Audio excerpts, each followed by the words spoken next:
There aren't too many wide-angle zoom options for the Sony E-mount system, especially if you're on a budget. I recently purchased the Tokina 16 to 28mm f2.8 lens, which is for Canon mount, and mounted it using my Sigma MC11 adapter.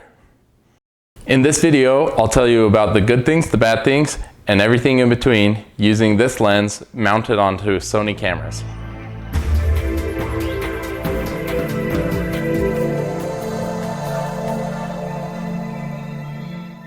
Hey guys, what's up? It's been a long time, but I'm finally back making videos for you guys.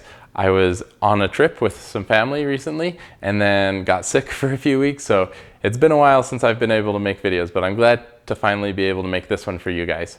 As I mentioned, I recently picked up this lens, the Tokina 16 to 28mm lens. This lens is big and heavy, but I love it. As far as wide-angle zoom lenses go for the Sony E-mount system, you've got the 16 to 35 f4 and f2.8. Both of those are great lenses, I'm sure, but they also cost a whole lot of money. The f4 version runs you at least $1,000 usually, and the f2.8 version, the G Master, is closer to $2,000. I bought this Tokina lens for only $400, and then this MC11 adapter I already had, but it cost me $150. So in total, $550, about half of what I'd expect to pay for the 16 to 35 f4 by Sony. One of the big unknowns for me when I bought this lens was how the corners would perform. I'd read in various places online that with the MC11 adapter and other adapters for Sony cameras, any wide-angle lens, the corners tended to be really soft or smeared. Before I used this lens in any real-world scenarios, I tested it at home just to see what the corners looked like and how usable they were. Wide open at f2.8, the corners aren't great. Even at f4, the corners aren't great, but they're also not as bad as I expected. Once you got to about f8, f10, the corners looked as sharp as the center. When you're shooting with a wide-angle lens, generally focus isn't that hard to get. Depth of field is usually pretty deep, and so most things are in focus, especially if you're stopping down. Even with this lens wide open at f2.8, it focuses really well. We are at 16 millimeters, which is the wide end, and we are on continuous autofocus. This is as wide as the lens will go. You can see these green dots.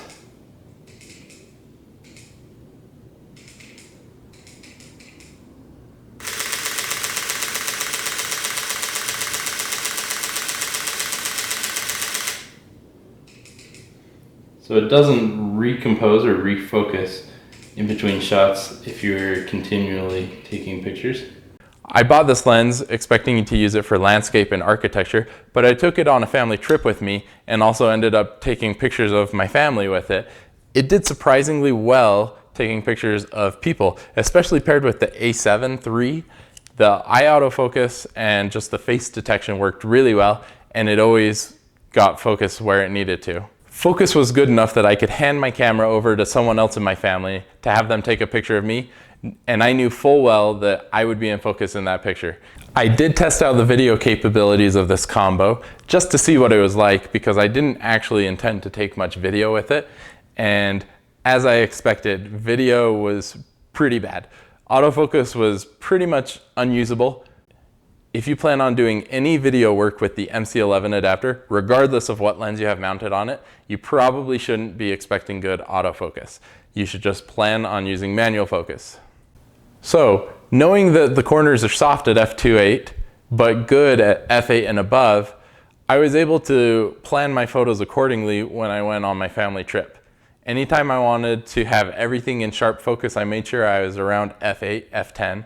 And anytime I didn't really care about that, I'd usually go more wide open, f4, f2.8, so that I could get good bokeh, a little bit of depth of field showing in my images. Especially when I was taking pictures of people or when I was taking pictures at night, I'd usually open up the aperture to f2.8. I actually didn't have too many opportunities to shoot landscape, so I don't have too many examples of shooting this lens with a higher aperture.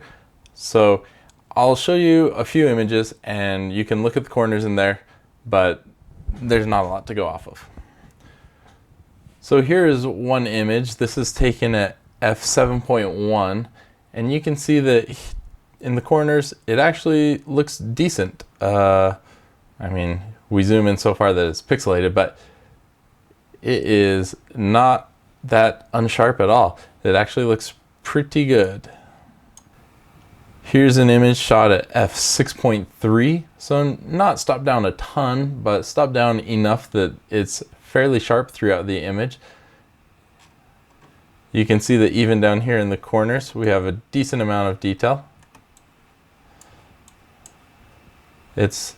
These rocks and pebbles even are fairly sharp.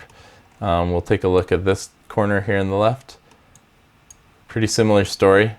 It's not amazingly sharp, but it's not bad either. And again, this was shot at f6.3, not anything higher like f8 or f10. So this is pretty good in my opinion. Here is a shot taken outside the Colosseum at f7.1. If we take a look at these corners, they look pretty sharp. Obviously, yet again, I mean, it's a little pixelated, but it doesn't look soft at all. It looks just as sharp as the center.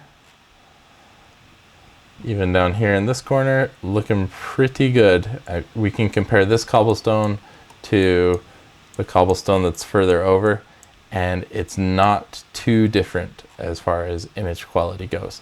Here's an example of what the lens can do when it's close to its subject and wide open with the aperture at f2.8. You can see you get lots of bokeh. I was actually very close to this sign, probably only a handful of inches away. The minimum focusing distance on the Tamron lens is very close. Here's another example showing just how shallow the depth of field can be when you are taking images that are very close up. This is yet again shot at f2.8. Here's an example of what people look like from fairly close up with the f2.8 aperture. This is actually our tour guide for one of the tours we went on. You can see that this was shot at 28 millimeters, which is the most telephoto the Tamron lens will go. Here are some images taken at f2.8. You can see just how shallow the depth of field is if you are taking a picture of something close up.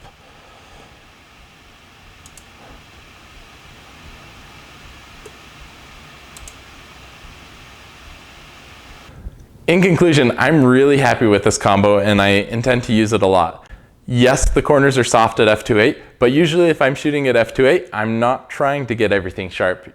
There aren't a lot of videos here on YouTube about adapted wide-angle lenses on Sony bodies, so there's probably questions that you have that I didn't answer. If you have those, please comment below and I will answer them in a follow-up video if there are any. Thank you so much for watching. I hope this video was informative. I hope that it was useful to you and that you come back for more. If you haven't already, subscribe and I will see you in my next video. Thanks. Bye.